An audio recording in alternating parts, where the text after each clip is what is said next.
बोलिए प्रेम से श्री सद्गुरु महाराज की जय। श्री सद्गुरु महाराज की जय। श्री सद्गुरु महाराज की जय। माइक ऑपरेटर हल्का वॉल्यूम बढ़ा दे, हल्का से।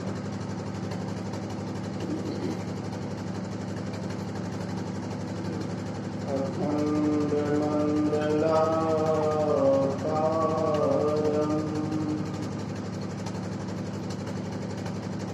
व्याप्तं येन चराचरं तत्पदं दर्शितं येन तस्मै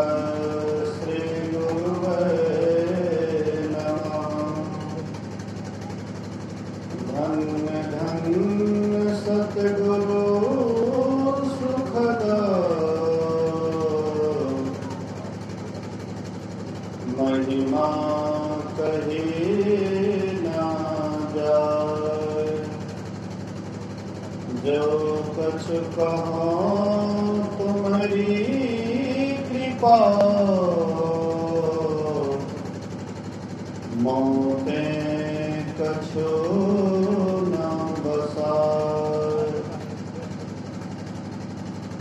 सर्वत्र सर्वदा वर्तमान सद्गुरु महाराज जी के पावन चरणों में कोटि कोटि नमन। उपस्थित धर्म प्रेमी सत्संगी बंधुओं, पूजनीय माताओं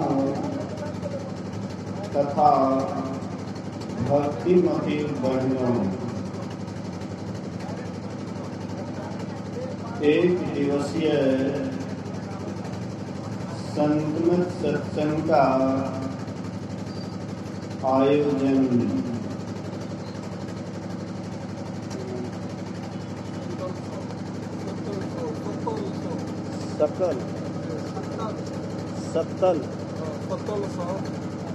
सतेंद्र शाह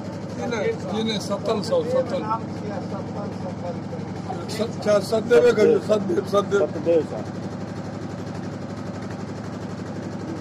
अभी हम लोग सतदेव शाह के निवास स्थान पर अपराह्न कालीन सत्संग में उपस्थित हैं।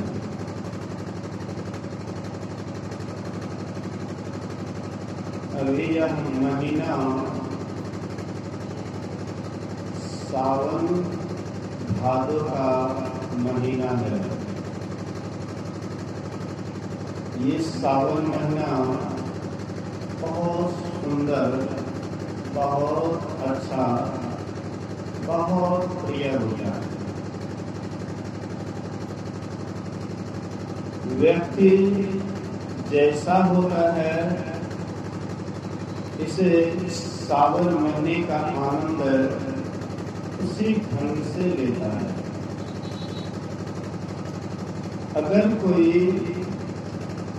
साधक है तो वे साधना के द्वारा सावन का आनंद लेता है, और कोई सांसारिक व्यक्ति है तो उनको सांसारिक आनंद में उनको अच्छा लगता है। गुरु महाराज जी भी 4 महीना चौमासा मनाते थे। पदावली पढ़िएगा, उसमें भी चौमासा का एक भजन बनाया हुआ है। चौमासा लिखा हुआ है, भजन बनाया हुआ है। आइए सबसे पहले आप लोगों को यह भजन सुनाता हूं। जेठ मन को हेठ करिए, मान मद बिसराइए। जेठ मन को हेठ करिए, मान मद बिसराइए।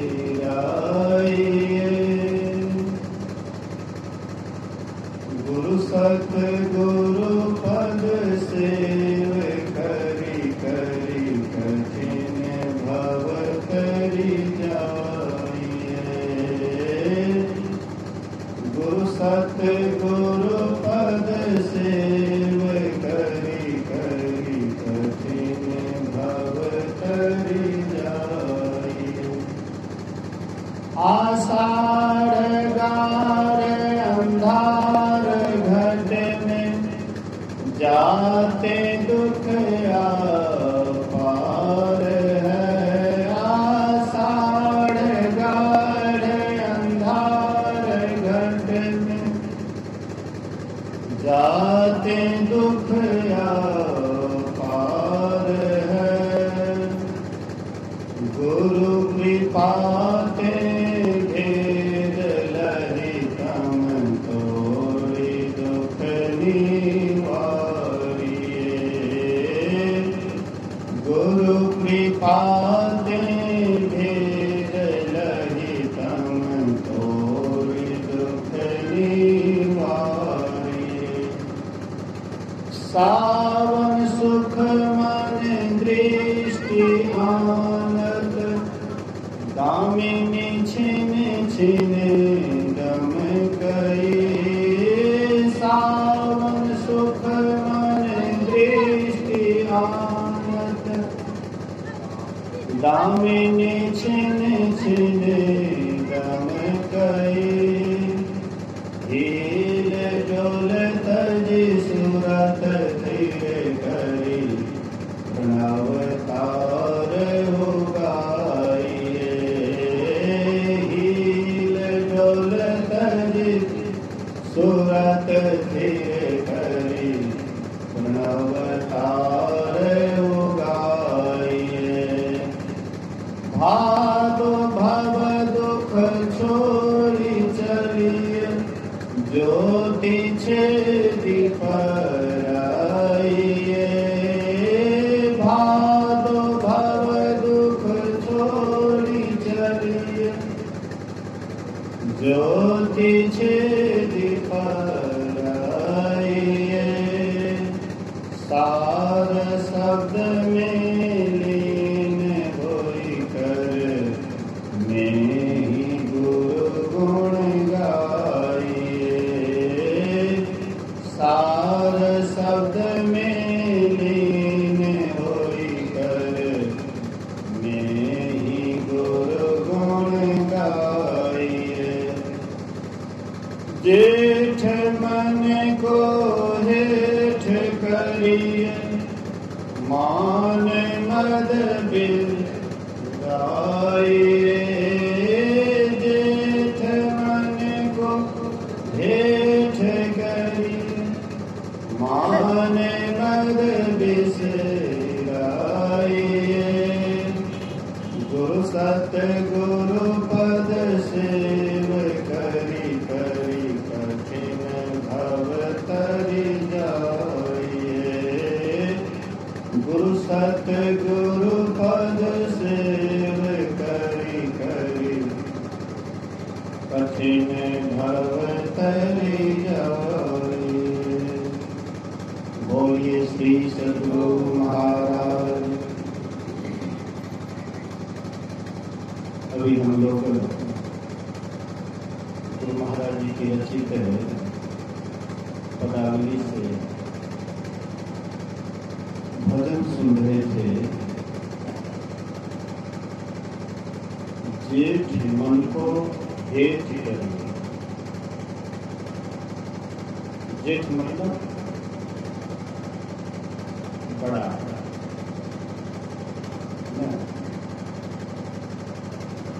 जेठ मतलब बड़ा।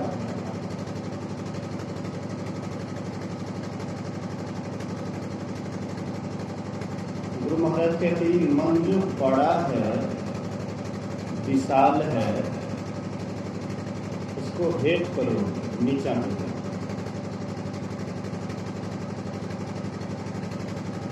मन हम आपका बड़ा विशाल है,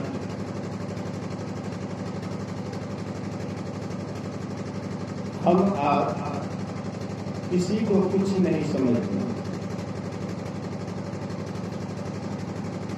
अपने आप को हम आप बड़ा समझते हैं। मेरे सामने में क्या है, कोई कुछ नहीं है, हम ही सबसे बड़े हैं। मन का स्वभाव, ये हमारा आपका गलती नहीं है, मन का ऐसा स्वभाव है, जेठ होना चाहता है, बड़ा होना चाहता है। गुरु महाराज कहते इसको हेट करो, जो बड़ा हो गया है, माथा पर, तुम्हारे माथे पर जो चढ़ रहा है, इसको हेट करो, माथे पर से नीचे करो। तब इस मन से तुम जो कराना चाहोगे यह मन करेगा, और जब तुम्हारे माथे पर चढ़ा हुआ रहेगा तब तुम जो कहोगे नहीं करेगा, मनमाना चलेगा। आप कहिएगा कुछ, ये करेगा कुछ। इसलिए कहते हैं जेठ जो मन है, बड़ा जो मन है, इसको हेट करो, नीचा करो, छोटा करो।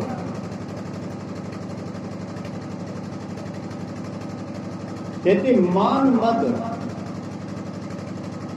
विसारी, अपने मान और मद को विसार दो। बहुत आदमी सत्संग में ही आते हैं, कारण क्या है? मान सम्मान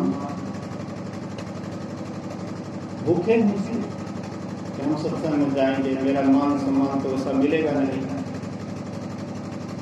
और जगह जाते हैं तो उसका मान सम्मान होता है, और सत्संग में कोई मान सम्मान तो होता नहीं है।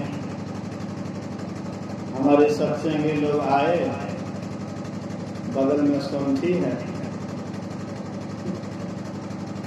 घर भी लगभग वैसे ही पड़ा रहता है, लगता है रंग रूप से। हाँ, बहुत होगा तो मवेशी बांधता होगा। सत्संग लोग आए, एकदम गर्मी है, वो बैठ गए, गर्मी लग रही है, चिलचिलाती गर्मी है।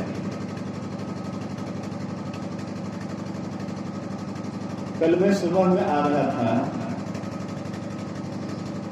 मानगंज से चला, संजोग से मौन व्रत से पहले वहां के जो डॉक्टर थे हिंगलाज चकला के, सत्यनारायण यादव, डॉक्टर सत्यनारायण यादव मवेशी डॉक्टर हैं, तो पहले समय लिए हुए थे। तो उन्होंने कहा कि बाबा मौन रहिएगा, तो कैसे? हम बोले कि मौन रहेंगे तो आप यहाँ पहुँच जाएंगे, गाड़ी पहुँच जाएगी, देखा हुआ है, आप इसके लिए टेंशन नहीं लीजिएगा, जो समय दिए हैं उस समय से हम पहुँच जाएंगे।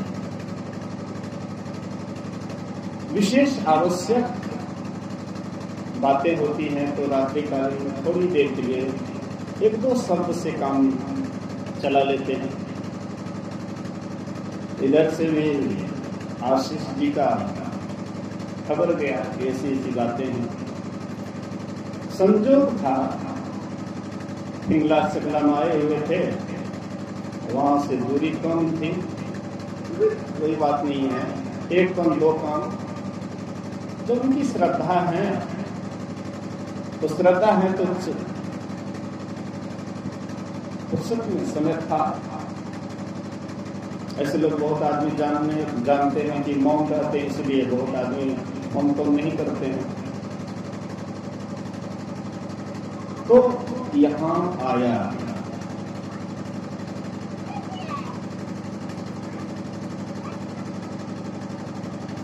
तो कहने का आशय है, मतलब है कि सत्संगी थे, मान सम्मान को नहीं देखे, आकर के गर्मी भी सही, बट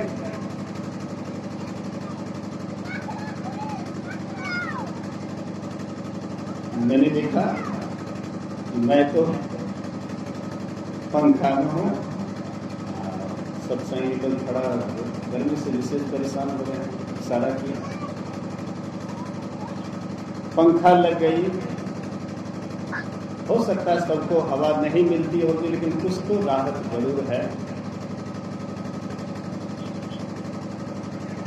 तो कहने का आशय है, मतलब है कि कोई गैर आदमी ऐसे नहीं आ सकता था। गुरु महाराज कहते थे, जिनके अंदर में परमात्मा के प्रति श्रद्धा होती है, भक्ति भावना होती है, तो बड़े से बड़े व्यक्ति भी नहीं देखते कि हम बड़े हैं, वे आ जाते हैं। बड़े से बड़े व्यक्ति जिनके अंदर में श्रद्धा भक्ति भावना है, तो बड़े से बड़े मतलब धनी व्यक्ति, प्रतिष्ठित पद वाले, ऐसे व्यक्ति भी सत्संग में आ जाते हैं। लेकिन जिनको प्रेम नहीं है, जिनको श्रद्धा नहीं है, वे निकट रहते हुए भी दूर हो जाते हैं। इसलिए संत महापुरुष कहते हैं कि ये श्रद्धा का विषय है। श्रद्धावान लभ्यते ज्ञान। तो मान अपमान छोड़ करके जिनके अंदर में श्रद्धा होती है, गुरु भक्ति होती है, वे मान अपमान को नहीं देखते हैं, बल्कि जहां पर गुरु भक्ति वाली बात होती है, जहां सत्संग होता है, वहां वे चले जाते हैं।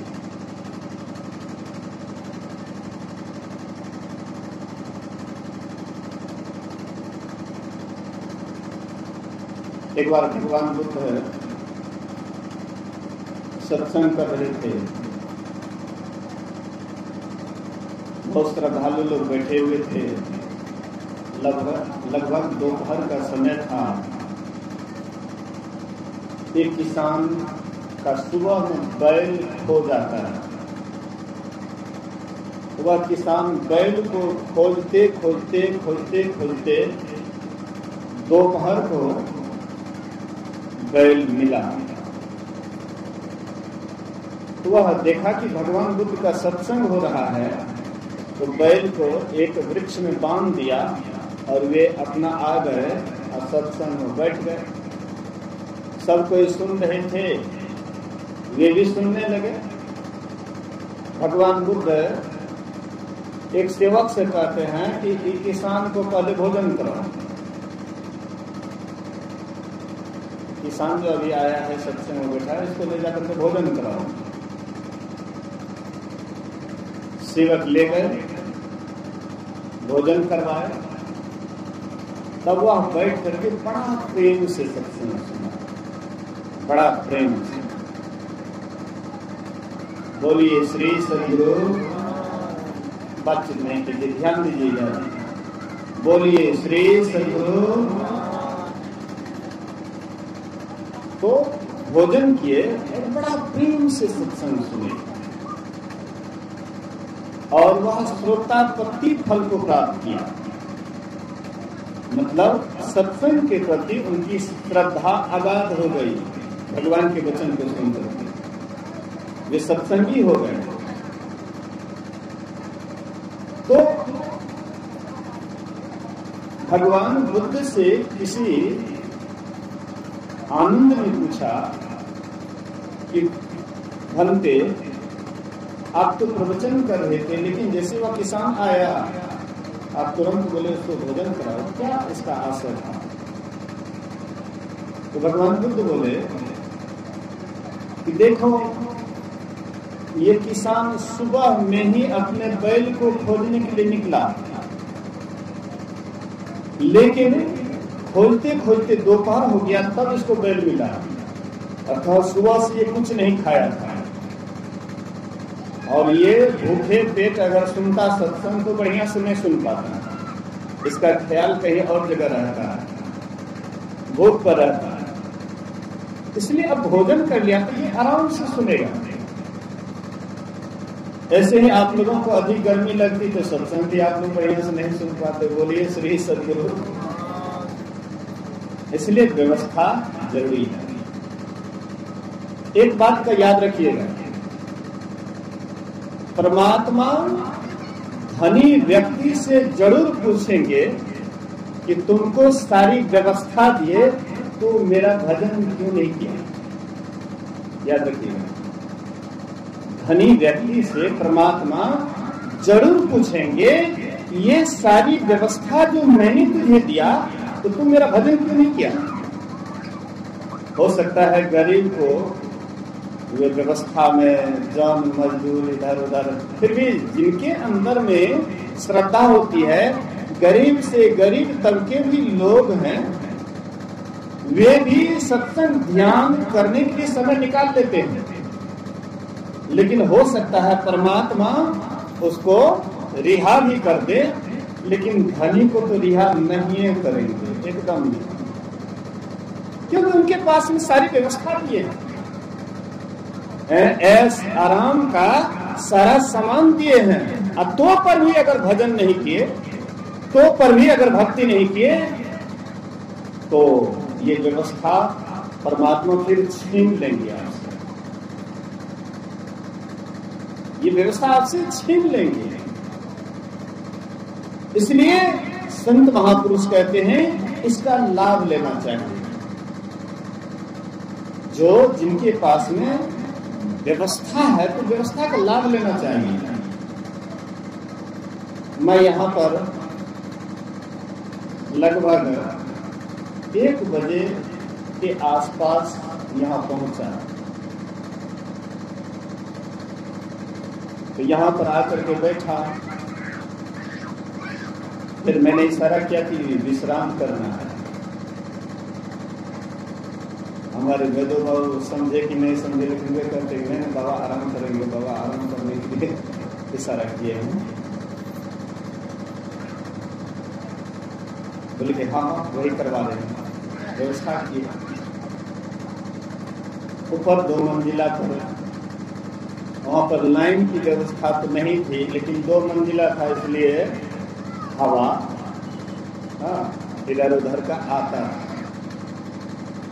तो कुछ देर पानी उनी पिए, इधर उधर किए। हमारे वेदो बाबू वेद ज्ञान में हमको लगाए हुए थे। उसके बाद बोले कि बाबा थोड़ा सा घूम कर गया, तो मैंने सोचा कि अच्छा हुआ कि वेद ज्ञान से मुझे छुट्टी हो गई, मतलब गपशप से छुट्टी हो गई, बढ़िया हुआ, एकांत हो गया। तो फिर मेरे मन में हुआ कि शांत एकांत है, लेटना चाहिए। फिर मेरे मन में हुआ कि लेटते लेटते तो जीवन बीत जाएगा, ऐसे बहुत बार लेटने का समय आया है, तो क्यों नहीं इसका दूसरा ही सदुपयोग किया जाए, इस समय का और इसका उपयोग किया जाए, सदुपयोग किया जाए। बढ़िया व्यवस्था का बढ़िया सदुपयोग क्या है। एक बार स्वामी व्यासानंद जी महाराज रेलगाड़ी के एसी डब्बा में सफर कर रहे थे, फर्स्ट क्लास एसी डब्बा में सफर कर रहे थे। तो वहां पर तो सब के सब बढ़िया बढ़िया होता है, मतलब बढ़िया पैसा वाला, इक्की एसी का जल्दी टिकट नहीं लेता है। तो बढ़िया बढ़िया वहां पर अच्छा व्यक्ति वहां पर था। तो व्यासानंद जी महाराज से वे लोग, बाबू साहब लोग पूछते हैं कि आप इतना पैसा दे करके, क्योंकि स्वामी व्यासानंद जी महाराज और आदमी लेटे हुए थे, सोए हुए थे, लेकिन ये बैठ करके भजन कर रहे थे। बोलिए श्री सद्गुरु महाराज। सब इधर उधर लेटे हुए थे, बैठे हुए थे, गपशप कर रहे थे, ये भजन कर रहे थे, ध्यान पर बैठे हुए थे, ध्यान का आनंद ले रहे थे। तो बड़े बड़े लोग उनसे पूछते हैं कि इतना पैसा दे करके आप सफर कर रहे हैं, अब हमने आपको देखा कि बैठ करके आपने इतना सफर किया। तो स्वामी व्यासानंद जी महाराज कहते हैं इतना पैसा दिए इसीलिए तो बैठ करके भजन करके इस पर सफर कर रहा हूं। तुम पैसे का दुरुपयोग किया, एसी में पैसा दिया, लेट करके आलस में तुम्हारा समय बीता, सोने में तुम्हारा समय बीता, तुम्हारे समय का कोई मूल्य नहीं है। लेकिन मेरा जो समय निकला वह अनमोल समय निकला। भजन में जब आपका समय जाता है तो वह अनमोल समय, उसका कोई कीमत नहीं दे सकता है। तो आप हम जब व्यवस्थित होते हैं, सारी व्यवस्था होती है, पहले तो मन में होता है कि हमारे पास व्यवस्था नहीं है, हम व्यवस्थित हो जाएं तब हम भगवान की भक्ति करेंगे। मन में, सबके मन में यही बात चलती है कि व्यवस्थित हो जाएं। अब व्यवस्थित में कैसा, किस तरह का व्यवस्था, वो तो मन में बैठा नहीं, लेकिन व्यवस्थित हो जाए। अब कैसी व्यवस्था, कितनी व्यवस्था। कोई आदमी है जिनके पास में झोपड़ी है, झोपड़ी वाले अगर झोपड़ी में अशांत है, उसको आप महल में ला करके धर दीजिए,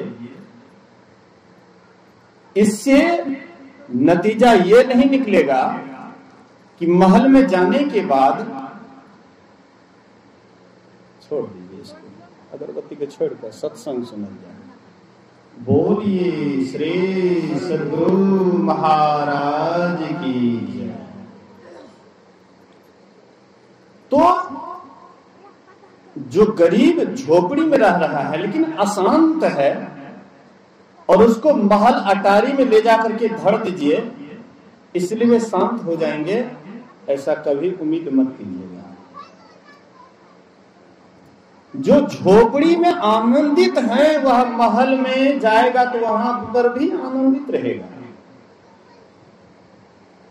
जो अभी चैन से जीवन जी रहा है वही आगे भी चैन का ही जीवन जिएंगे। और जो सोचता है कि अभी हम बेचैन हैं, व्यवस्था कर रहे हैं, अभी व्यवस्था में हम बेचैन हैं, और ये बेचैनी वाला आदत इतना जकड़ लेंगे, इतना गहराई में चले जाएंगे कि शायद आप महल बनाना चाहते हैं, व्यवस्थित होना चाहते हैं, महल बनाना चाहते हैं, महल तो बन जाएगा लेकिन महल में भी रह करके आप चैन से नहीं रह सकिएगा, बेचैन ही रहिएगा। क्योंकि आपका रोजमर्रा जीवन बेचैन वाला आदत पड़ गया है, बेचैन घर कर लिया है, इसलिए आप कभी भी चैन से नहीं रह सकते हैं जो बेचैन जीवन।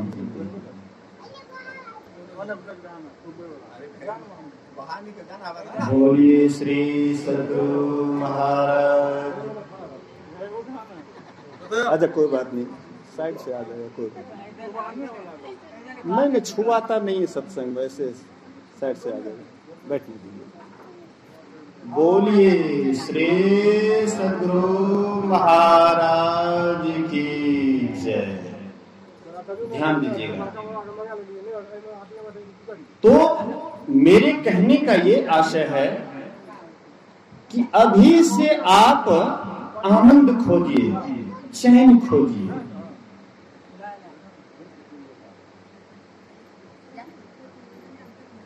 उपनिषद में आया है, सर्व त्यक्त्वा मनः पीत्वा यो असि सो स्थिर स्थिरो भव, सर्व त्यक्त्वा, सबको त्याग दिया, मन पित्वा, मन को पी जाओ, जो हो तुम वही हो और उसी में स्थिर हो जाओ। परमात्मा पूर्ण है, परमात्मा पूर्ण है, तो हम आप क्या अपूर्ण हैं? परमात्मा जब पूर्ण है तो हम क्या अपूर्ण हैं? गुरु महाराज जी के प्रवचन में है, पूर्ण से, पूर्ण तो पूर्ण है ही, लेकिन पूर्ण से जो निकला वह भी पूर्ण, जो बचा वह भी पूर्ण, अपूर्ण तो पूर्ण है ही। तो जो पूर्ण से निकला है, पूरे से निकला है, तो फिर वे अधूरे क्यों हैं? जो आनंद से निकला है तो फिर बेचैन क्यों है, अशांत क्यों है? ये अशांति का कारण कहीं और नहीं है। हम आप दोष लगाते हैं कि हमारे पति ठीक नहीं है इसलिए हम अशांत हैं, हमारी पत्नी ठीक नहीं है, अनुकूल नहीं है इसलिए हम अशांत हैं, हमारे माँ अच्छे नहीं, हमारे पिता अच्छे नहीं हैं, इसलिए हम अशांत हैं। अशांति का दूसरा कोई कारण नहीं है, अशांति का और कोई कारण नहीं है, आप स्वयं ही अशांति का कारण है। आप अगर शांत हो जाइए तो पूरा दुनिया शांत ही शांत नजर आएगा, आप अगर अशांत है तो पूरा दुनिया अशांत ही नजर आएगा। इसलिए बेचैनी का आदत हम अपने आप में बना लेते हैं, बेचैन अपने आप जान करके होते हैं, कमाते कमाते पूरा जीवन बीत जाता है, लेकिन हम चैन से कभी भी जीवन जी नहीं पाते, सब दिन बेचैन रहते हैं। गुरु महाराज कहते हैं जेठ मन को हेठ करो, नीचे करो, मान मद बिसराइए, अब गुरु सतगुरु पद सेव करी करी कठिन भक्त।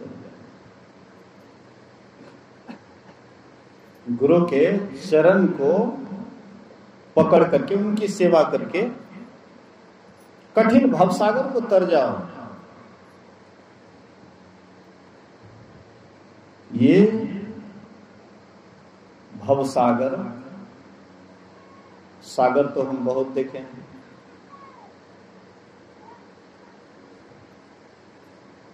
लोग गंगा सागर जाते हैं सागर को देखने के लिए,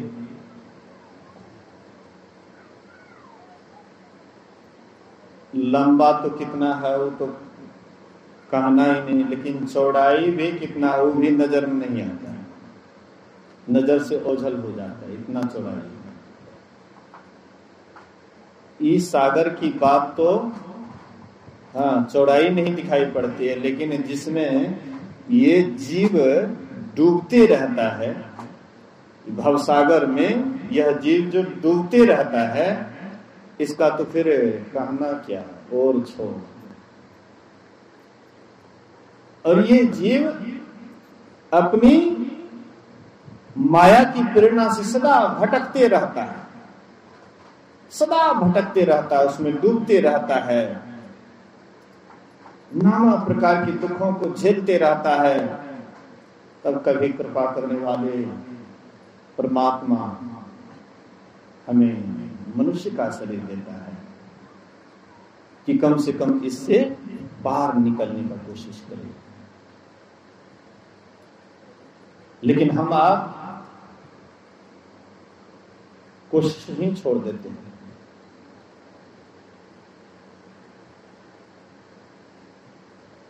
देखिएगा, पानी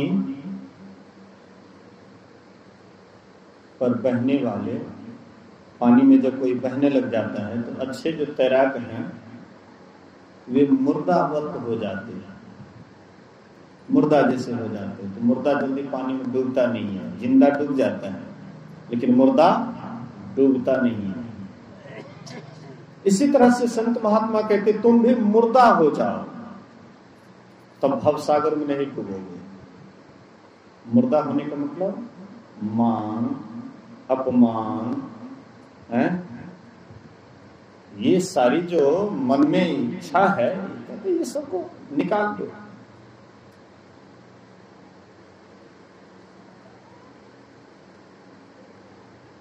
आषाढ़ गाढ़ कहते हैं, आषाढ़ क्या है? प्रगाढ़ अंधकार के समान।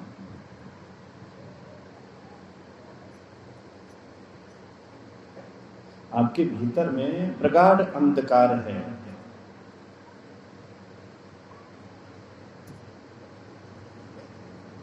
बाहर में तो रोशनी अभी बुझाता है, सूर्य का किरण देखने में आता है, लेकिन भीतर में अंधकार भरा हुआ है। आप कहिएगा कि कहाँ अंधकार दिखाई पड़ता है? गुरु महाराज कहते हैं आंख बंद करके देख लो, अंधकार दिखाई पड़ता है कि नहीं? हर एक व्यक्ति आंख बंद करने के बाद अंधकार देखता है। यही अंधकार में रहने के कारण यह जीव बहुत प्रकार के दुख को झेल रहा है। इसलिए गुरु महाराज कहते हैं, आहो भाई हो गुरु आश्रित हो, बिनय गुरु अंधकार सुझे न कछु सार, हो गुरु आश्रित हो। आहो भाई हो गुरु आश्रित हो, हे भाई गुरु के आश्रित हो जाओ, क्योंकि बिना गुरु अंधकार, बिना गुरु का तुम्हारा जीवन अंधकारमय रहेगा। सूझे नहीं कछु सार, क्या सार है क्या असार है यह नहीं सूझेगा। इसलिए हो गुरु आश्रित हो। हम आप गुरु के आश्रित अभी नहीं हैं। कहिएगा कि हम तो भजन भेदी हैं, सत्संगी हैं, सत्संग में जाते हैं, भजन गाते हैं, सत्संग सुनते हैं, सुनाते हैं, तो हम गुरु के आश्रित कैसे नहीं हैं? असल में कहा जाए तो हम सही में गुरु आश्रित नहीं हैं। अगर गुरु आश्रित रहते तो कब का भवसागर तर जाते हैं, लेकिन अभी तक भवसागर में डूबे हुए हैं। कारण क्या है? अभी तक क्यों पड़े हुए हैं? इसलिए जो होना चाहिए गुरु के प्रति वो उस तरह का प्रेम नहीं है। इसलिए संत महापुरुष कहते हैं कि उस रास्ते पर चलने के लिए अंधकार वाला रास्ता है, बिना गुरु का कुछ सूझता नहीं है। इसलिए गुरु दिखाने वाले की आवश्यकता है, सुझाने वाले की आवश्यकता है। जब तक दिखाने वाले नहीं होंगे, बताने वाले नहीं होंगे, तब तक हम अपने लक्ष्य को नहीं पा सकते। पग पग में गुरु की आवश्यकता है, डेग डेग में गुरु की आवश्यकता है। गुरु से मतलब ज्ञान की आवश्यकता है। महर्षि साहेश्वर जी महाराज के पास एक साधक गए सुरत शब्द योग की क्रिया के लिए। तो महर्षि साहेश्वर जी महाराज बोले कि गुरु महाराज तुमको बताएंगे, तुमको गुरु महाराज बताएंगे। गुरु महाराज जी शरीर छोड़ दिए थे, तब की बात है। मनियारपुर में गए, हमको सुरत शब्द योग की क्रिया दे दीजिए। तो बोले कि गुरु महाराज तुमको बताएंगे। गुरु महाराज जी उसको बताए, शरीर छोड़ दिए तो क्या हुआ, अभी नहीं है, सो बात थोड़े है। एक एक पग पग पर वे रास्ता बताते हैं।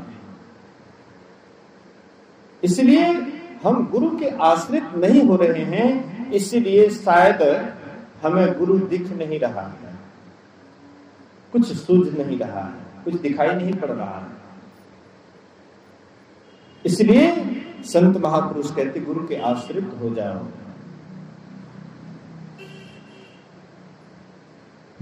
अगर तुम अंधकार में रहोगे तो दुख में रहोगे, और यही दुख नरक की निशानी है।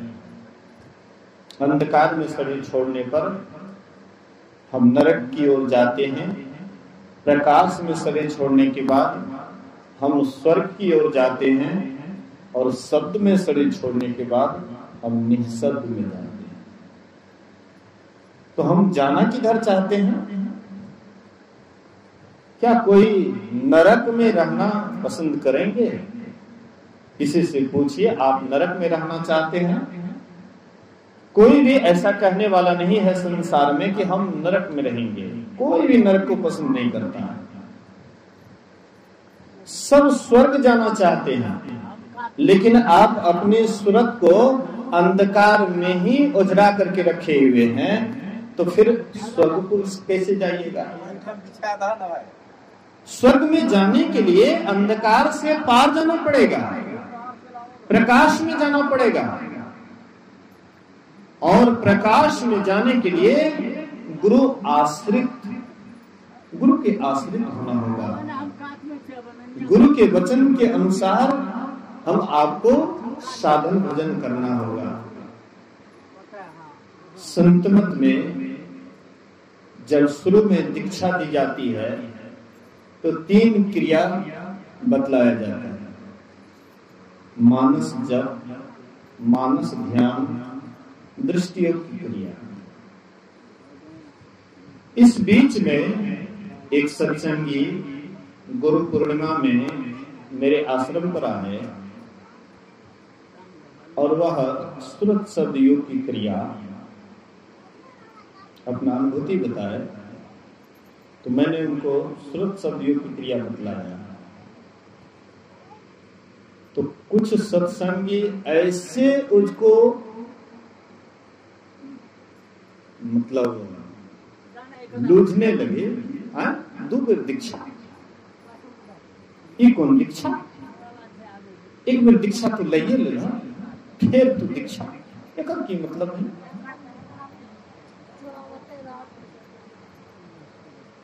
तो देखिए, सत्संगी जो साधना नहीं करते हैं, ध्यान नहीं करते हैं, ये इस बात को भी भूल गए हैं कि एक क्रिया और बाकी है। 3 क्रिया, मानस जप, मानस ध्यान, दृष्टि योग की क्रिया, ये 3 क्रिया दीक्षा देते समय बतलाया जाता है। और चौथी क्रिया, जब 3 क्रिया में आप कुशल हो जाते हैं, आप आगे हो जाते हैं, तब आपको चौथी क्रिया बतलाया जाता है। चौथी क्रिया आपको बतलाई जाती है। तो ये 3 क्रिया काकभूषण जी भी करते थे। अभी आप लोगों ने पाठ सुना। पीपर तरुतर ध्यान से भरई, जाप यज्ञ पाकरी तर करई, आम छाह कर मानस पूजा, तजी हरि भजन काज नहीं दूजा, बटतर कह हरि कथा प्रसंगा, आवहि सुनहि अनेक विहंगा। पीपर तरुतर ध्यान सो धरई। पीपल वृक्ष के पास रहकर काकभूषुंडी ध्यान धरते थे, ध्यान करते थे। जाप यज्ञ पाकरी तर करई, पाकर वृक्ष के पास रह करके जप रूपी यज्ञ करते थे। आम छाह कर मानस पूजा, आम की छाया में रह करके मानस पूजा करते थे। तजी हरि भजन काज नहीं दूजा, दूसरा उनको कोई काम नहीं था, एक हरि भक्ति को छोड़ देते। बटतर का हरि कथा प्रसंगा, बट वृक्ष के पास में वे जो हरि की कथा करते थे, कहते थे, आ वहीं सुनहि अनेक विहंगा, बहुत सारे पक्षी लोग आते थे और उनके सत्संग वचन को सुनते थे। तो देख लीजिए, ये 3 क्रिया कागभूषुंडी भी करते थे कि नहीं करते थे? 3 क्रिया, मानस जप, मानस पूजा जिसको कहा गया है, नहीं, मानस ध्यान को मानस पूजा कहा गया है। मानस जप, मानस ध्यान दृष्टि योग की क्रिया। हम आप जो क्रिया बतलाई जाती है दीक्षा के समय में, उस क्रिया को हम बढ़िया से नहीं करते हैं, इसलिए आगे नहीं बढ़ पाते हैं। कोई विद्यार्थी देखिएगा जो घुसखोर होता है, पढ़ने में कमजोर होता है, वो खाली कितना तो स्कूले छोड़ देता है, स्कूले नहीं जाता है। और कुछ विद्यार्थी स्कूल भी जाता है तो खाली टाइम पास के लिए जाता है कि लोग समझे कि हम भी विद्यार्थी हैं, हम भी नाम लिखाए हैं, हम भी जा रहे हैं। लेकिन उसमें से कुछ ही विद्यार्थी हैं जो मनोयोग पूर्वक पढ़ लिख करके आगे बढ़िया नंबर लाता है। हम देखते हैं कि अखिल भारतीय हो, जिला वार्षिक हो, प्रखंड स्तरीय हो, मतलब काफी भीड़ होती है, काफी भीड़ होती है। दीक्षा लेने वाले भी बहुत संख्या में दीक्षा लेते हैं, लेकिन इससे ज्ञान में आगे बढ़ने वाले बहुत कम विद्यार्थी हैं। महर्षि साहिब स्वामी जी महाराज कहा करते थे कि लोग मेरे पास आते हैं तो सांसारिक बात लेकर के आते हैं। बेटी की शादी नहीं हुई कि मुकदमा चल रहा है, आशीर्वाद दे दीजिए बेटी की शादी हो जाए। कोई कहते मुकदमा चल रहा है, थोड़ा सा आशीर्वाद दे दीजिए मुकदमा में जीत हो जाए। मतलब बहुत बात लेकर के आते थे, लेकिन बहुत कम ऐसे सत्संगी है जो मेरे पास आते हैं और कहते हैं कि भजन में मन नहीं लगता है, बाबा कौन सा उपाय करें कि ध्यान में मन लगे। ऐसा कहने वाला बहुत कम आते मेरे पास। लोग आते हैं ढेर, लेकिन ढेर चीज लेकर के आते हैं, लेकिन भजन वाली बात लेकर के बहुत कम आदमी आते हैं। तो जो विद्यार्थी बढ़िया से पढ़ेगा, वही विद्यार्थी ने कभी कभी प्रश्न पूछ सकता है, क्वेश्चन कर सकता है। जो पढ़ेंगे नहीं, काहे के लिए क्वेश्चन करेंगे? चुपचाप हाथ पर हाथ देकर के क्लास में बैठे रहेंगे, समय पास करते रहेंगे। देखेगा छुट्टी का समय, कहे छुट्टी का समय जैसे 4 बजा, बस बढ़िया बिस्तर जल्दी जल्दी समेटा, 9-2-11। हम आप भी उनसे कम नहीं हैं। वह विद्यार्थी, वो विद्यार्थी से हम आप भी कम नहीं हैं। हम आपके भी मन में होता है कि जल्दी जल्दी सत्संग प्रवचन आरती हो, हम लोग भी घर जाएंगे। दोनों में कोई खास अंतर नहीं है। उसका शरीर भागता है, विद्यार्थी का, छोटे बच्चे का शरीर भागता है, लेकिन बड़े का मन भागता है। आप बैठे हैं यहाँ पर, मन आपका भाग गया, कहां से कहां चला गया, आप उसको पकड़े हुए नहीं है। आप बैठे हुए सत्संग में, लेकिन मन कहीं और चीज सोच रहा है। बच्चे का जैसा मन एकाग्र होता है, अगर बच्चा वाला मन हमारे आपके अंदर आ जाए तो हम इसमें भी बहुत आगे बढ़ जाएंगे। बच्चा का स्वभाव हम आपके अंदर नहीं है। हम तो कहते हैं कि हम तो सयाने हैं, हम बूढ़े हैं, हम जानकार हैं, और यही बात आपको आगे नहीं बढ़ने देता है। बच्चे का स्वभाव बच्चे के जैसे मन हो जाए, निर्मल, स्वच्छ, पवित्र, फिर तो कहना क्या है। ध्यान भजन तो उसी से हो सकता है जिसका मन जितना स्वच्छ है, जिसका मन जितना साफ सुथरा है, पवित्र है, जो मन जितना भागता है वह मन उतना दूषित है। मन क्यों भागता है? मन भागना कोई अच्छा चीज नहीं है। हम पूरे मनुष्य नहीं हैं, हम अधूरे मनुष्य हैं। पूरे मनुष्य वे हैं जो जहां रहता है वहीं पर उसका मन सहित रहता है, वह पूरा मनुष्य है। और नहीं तो हम सब के सब अधूरे हैं। हम अधूरे जीना जानते हैं, हम पूरे नहीं जीना जानते हैं, अधूरा जीवन जीना जानते हैं।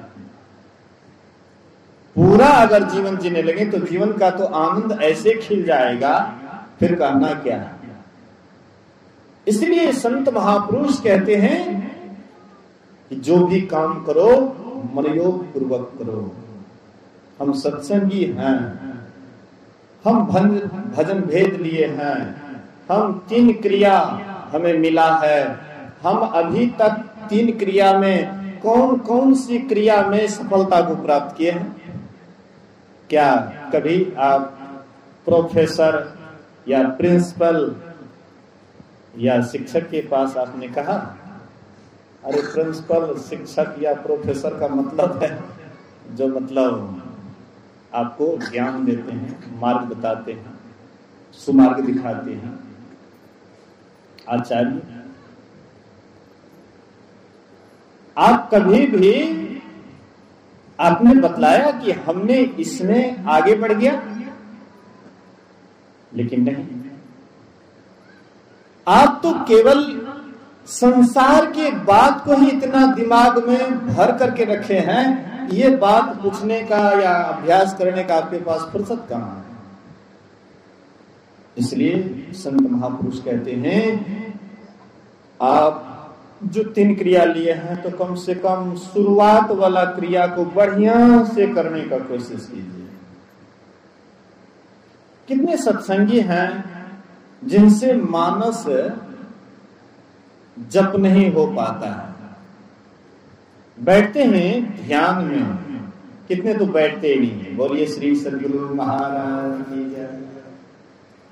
बैठे चुप, तब निकले सूत।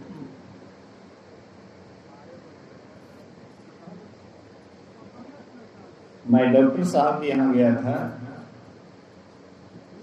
रात में वहीं विश्राम कर रहा था, तो डॉक्टर साहब को मैंने देखा, हो सकता है विलंब से सोए होंगे, हम लोग तो समय से सो गए, तो हम लोग समय से जग गए, कुल आचमन करके ध्यान किए। इसके बाद जब ध्यान टूटा, कुछ देर के बाद डॉक्टर साहब जगे, और जगे तो सीधे भैंसिया खोल दिए, भैंस खोल दिए, चरा बजा करके लाए, इधर उधर किए, ध्यान नहीं के बराबर।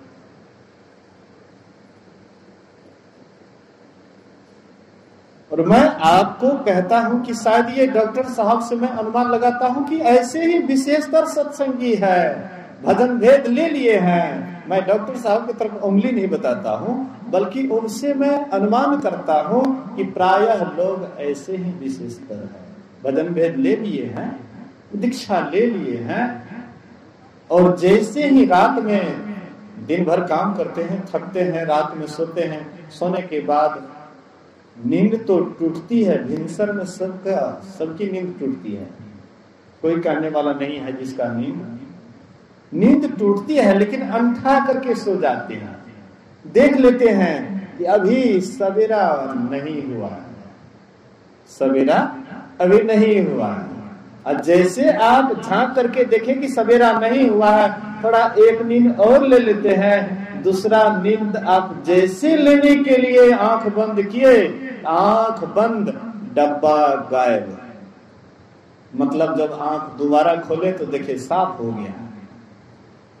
अब साफ हो गया है तो अब झाड़ू बहारू इधर उधर काम धंधा देखेंगे कि अब ध्यान करेंगे? अब ध्यान करने से काम नहीं चलेगा, चलो अब इधरे का है? तो ऐसे ही अक्सर हम लोगों का समय बीत रहा है। समय आपको निकालना पड़ेगा। आप बहुत संसार के काम करने के लिए समय निकालते हैं, लेकिन यही काम में जैसे आप ये काम करने के लिए बैठिएगा तो संसार का काम आपके सामने में खड़ा हो जाएगा। क्या ध्यान पर बैठा है?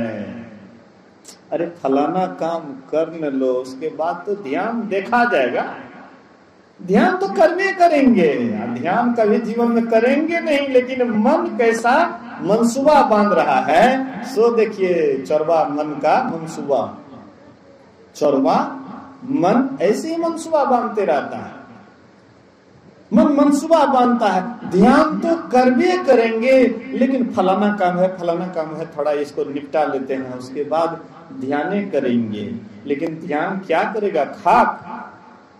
ऐसे ही मनसूबा बांध करके समय व्यतीत हो जाता है, समय बीत जाता है। मैं देखता हूं कि मौन हूं तो कुछ अंतर रहता है ध्यान करने में। मौन हूं तो ज्यादा तो कोई मेरे पास आएंगे तो गपशप नहीं करेंगे। अब एक मुंह बोल रहा है, दूसरा मुंह चुप, तो कितना देर वो बड़बड़ाएंगे, कितना देर बोलेंगे। उसके बाद उसको अपने अकद होगा कि हम बोलते हैं उधर से तो जवाब नहीं मिलता है, तो अपने उठ फुट करके चलते हैं। तो फिर मौका मिल गया एकांत का, फिर मौका मिल गया ध्यान करने का, फिर मौका मिल गया जप करने का। लेकिन हम ऐसे मौका का सदुपयोग नहीं कर पाते। तो संत महात्मा कहते हैं कि आप अपनी परीक्षा आप लीजिए कि हम जब बैठते हैं तो कितना देर बैठते हैं। 24 घंटा होता है, 24 घंटा में हम कितना देर बैठते हैं। बाबा देवी साहब कहते थे कि लाला ऐसे व्यक्ति को भजन भेद मत बतलाओ जो कम से कम 2 घंटा भी ध्यान करने के लिए फुर्सत नहीं निकालेगा। लाला ऐसे व्यक्ति को मत भजन भेद बताओ। हम आप क्या कर रहे हैं? कहीं बाबा देवी साहब के कथनानुसार उनका उल्लंघन तो नहीं कर रहे हैं। हम कितना देर ध्यान पर बैठते हैं?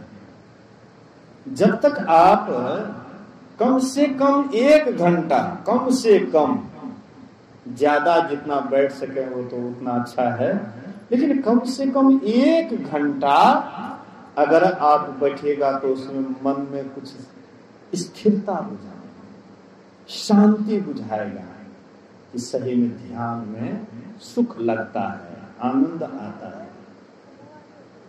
लेकिन कम से कम 1 घंटा बैठिएगा, तब जप में भी जप करते करते करते करते जो मन कुछ स्थिर हो जाएगा तो तब कुछ शांति बुझाएंगे। एक बात याद रखिएगा कि हम जब ध्यान करने के लिए बैठते हैं, जप करने के लिए बैठते हैं, तो जप में जब मन नहीं लगता है, हाँ मानस जप में मन नहीं लगता है, अगर कमरा एकांत है, शांत है, तो वाचिके जप शुरू कर दीजिए, जोर जोर से बोल करके। कोई सुने नहीं, शांत है, एकांत है, जोर जोर से बोल करके जप शुरू कर दीजिए। जप करते करते अगर मानस जप हो रहा है तब जोर जोर से बोलने की कोई जरूरत नहीं है। जो पैसेंजर गाड़ी के लिए आप गए और एक्सप्रेस गाड़ी मिल गया तो क्या जरूरत है पैसेंजर को पकड़ना? एक्सप्रेस मिल गया तो आराम से बैठ करके सफर कीजिए। लेकिन पैसेंजर भी नहीं मिल रहा है, पैसेंजर भी नहीं मिल रहा है, मजबूरी है, तो चलो कम से कम नमरी से 10 टकिए ठीक न है, नमरी से 10 टकिए ठीक। मैं नमरी तो 200 टकिया तो हुआ। चलो मानस जप नहीं हो रहा है तो कम से कम वाचिक जप भी तो करके देखें। और शायद आप कुछ देर तक 20-25 मिनट या आधा घंटा तक जो लगातार वाचिक जप कीजिएगा तो शायद धीरे धीरे मुंह आपका चुप हो जाएगा। कितना देर तक बोलिएगा, बोलते बोलते हैरान हो जाइएगा, हैरान हो जाएगा। उसके बाद ये हैरान हुआ मन कहाँ जाएगा? तब तो मन वहीं जाएगा जहां जाना चाहिए। जहां जाना चाहिए तो वहीं जाएगा। और जो हैरान नहीं है तो हैरान न है तो तब तो ये एकदम मजबूत है, आपको उठा कर पटक देंगे, आपका बस नहीं चलेगा। इसलिए अगर जप हो रहा है तब इसकी आवश्यकता नहीं है, लेकिन नहीं अगर जप हो रहा है, आपका समय बेकार जा रहा है, व्यर्थ जा रहा है, आपसे कुछ भी नहीं हो रहा है, केवल ध्यान पर आप बैठते हैं लेकिन ध्यान का कोई आनंद नहीं आता है, तब आप ये काम कीजिए। यह काम करने के बाद अगर आपका मन एकाग्र हो जाए तो फिर बाहर क्या दिखलाइए, अंतर जपिए नाम, कहे मोहल्ला खलक से पड़ा धनी से काम। तब बाहर क्या दिखलाएंगे कि हम बड़े जपी हैं, हम बड़े तपी हैं, हम बड़े ध्यानी हैं। क्या जरूरत है दूसरे को दिखलाना? अंदर जपिए नाम, भीतरे भीतर नाम जपिए। कहे मोहल्ला खलक से पड़ा धनी से काम। आपको धनी बनना है, धनी बनना है ना, और आपको क्या जरूरत है? उसके बाद जब मानस जब आपका ठीक हो जाए, मन ही मन जब चलते रहे, कोई काम करते हैं जब चल रहा है, भोजन बना रहे हैं जब कर रहे हैं, चावल धो रहे हैं जब कर रहे हैं, रोटी बेल रहे हैं जब कर रहे हैं, गुलिया बना रहे हैं जब कर रहे हैं, रोटी उल्टा पुल्टा रहे हैं जब कर रहे हैं।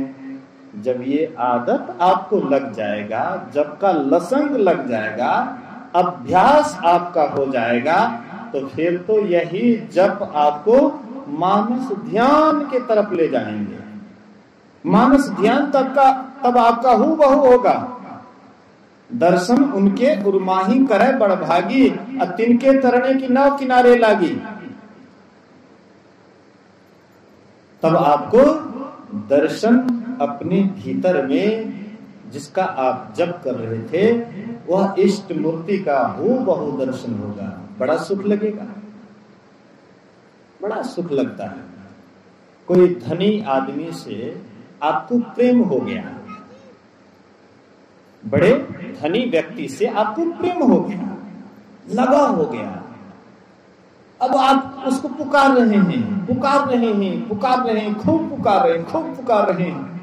पुकारते पुकारते आपकी आवाज उसके कान तक गया और बारंबार पुकार रहे हैं, उसके कानों तक बारंबार आवाज जा रहा है। तो कितना ही कठोर व्यक्ति हो तो वह भी सुनते सुनते अंत में उसको रहा नहीं जाता है, वो भी आ ही जाते हैं।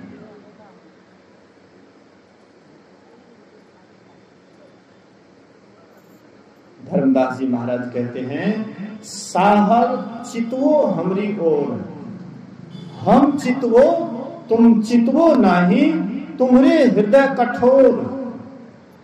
कहते हैं हम तो तुम्हें बराबर ख्याल करते हैं, याद करते हैं, हमारा चित्त तुम्हारे चित्त में लगा हो, लेकिन तुम्हारा हृदय बड़ा कठोर है कि पुकार को सुन सुन करके भी अनसुनी कर देते हो। लेकिन कितना ही कठोर व्यक्ति हो, लेकिन अगर दरवाजा आप खटखटाते रहिए, खटखटाते रहिए, खटखटाते रहिए, अंत में वह आजिज हो करके दरवाजा खोल ही देंगे। जब दरवाजा खोल लिए तो आप उनसे भेंट कीजिए। बहुत दिनों के बाद, बहुत इंतजार करने के बाद, हाँ फलाने व्यक्ति मिले हैं, इसलिए उनसे भेंट करते हैं, मुलाकात करते हैं, दर्शन करते हैं, बड़ा मन आह्लादित होता है, प्रफुल्लित होता है। तो ये काम आपका हो गया, बहुत बड़ा काम हो गया। फिर आपको दृष्टियोग करने की एक शक्ति आ जाती है, एक एनर्जी आ जाती है, एक हौसला आ जाता है, हिम्मत आ जाता है। तब आपको गुरु जो बतलाए हैं कि उसको भी छोड़ देना है और कहां पर अपने दृष्टि को टिकाना है, तो वहां पर जब अपने आप को जब टिकाते हैं, अब वहां पर जब मन आपका टिक जाता है, तो जो आपने कभी नहीं देखा वह भी देखने में आ जाता है।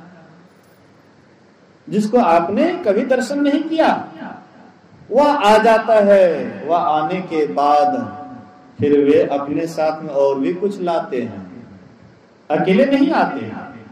आगवानी तो आया, ज्ञान विचार विवेक, अब पीछे गुरु भी आएंगे सारी साध समेत। वे जब आते हैं, प्रकाश जब आते हैं, तो अकेले प्रकाश नहीं आते हैं, शब्द का भी सहारा लेकर के आते हैं। जैसे आपके भीतर में परमात्मा की ज्योति जगी, धुनी सुन पड़े, श्रुति चढ़े आकाशा, ज्योत जगह धुनी सुनी पड़े।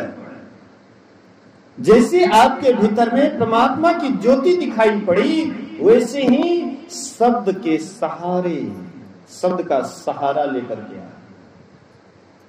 और यही है परमात्मा के दायां बायां हाथ। कोई बच्चा है, छोटा बच्चा है, तो वह बच्चा जब अपने माँ के गोद में चला जाता है तो बच्चा निडर हो जाता है कि अब मैं अपने माँ की गोद में आ गया, अब मुझे कोई कुछ नहीं कर सकता। हो सकता है कि कोई बदमाश व्यक्ति वह माँ के गोद से भी बच्चा को छीन ले, यह हो सकता है। लेकिन जो परमात्मा के गोद में चले जाते हैं, जो साधक साध्वी, उनसे काल भी नहीं छीन पाते। न पल बिछड़े पिया हमसे, न हम बिछड़े प्यारे से, उन्हीं से नेह लगाई के हम उनको बेकरारी किया। तब आप परमात्मा से एक पल के लिए नहीं बिछुड़ते हैं और परमात्मा भी आपसे एक पल के लिए नहीं बिछुड़ते।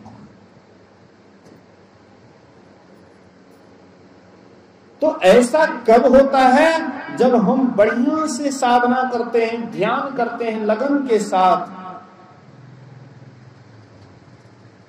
जिनके भीतर में लगन होता है, जिनके भीतर में साधना के प्रति प्रेम होता है, जो संसार को देख लिए हैं, देख लिया दुनिया का सारा नजारा, ना हम किसी के, न कोई हमारा, कोई संसार में हमारा नहीं है, न हम किसी के हैं।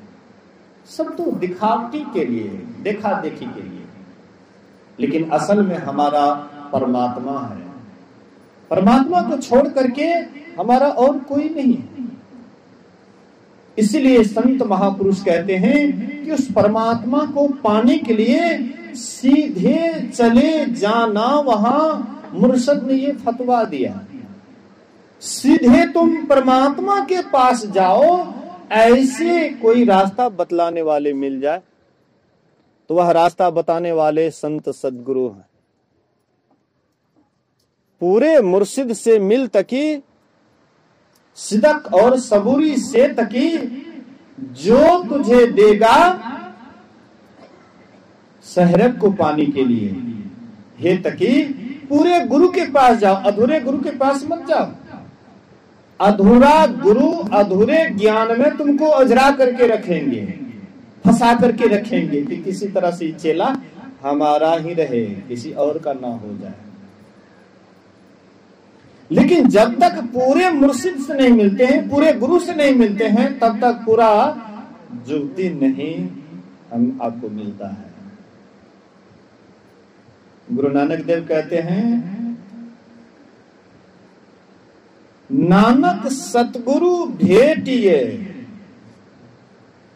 गुरु नानक देव कहते हैं, अगर तुमको अपने जीवन में सदगुरु मिल गया है, पहुंचे हुए महापुरुष, पूरे होवे युक्ति, तुमको जो युक्ति बतलाए हैं, भजन भेद बतलाए, वह पूरा हो, अधूरा नहीं। हसंग दिया, फैलंग दिया, पैनंग दिया।